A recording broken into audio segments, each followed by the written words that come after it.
ឡើងកានឹកប្តីស្វាមៃធ្លាប់ថ្នាំងធ្នមបីបំពុំមានទោះខំពុតខំពងមិនដែលឲ្យខ្ចោះមិនគួរមកព្រោះមានទូលយងក៏យកបានចង់យកបានពេលផ្សាយពេលផ្ទុំ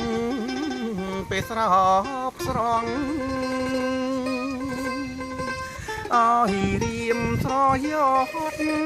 ស្រយងពេញងងប្រានស្រមៃឃើញហាំងបានទងរៀមរែងរិត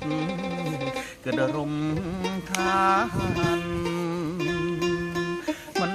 គួរកលយានមិនគួរឃ្លាតបានទើបប្រឡៃទៅប្រឡ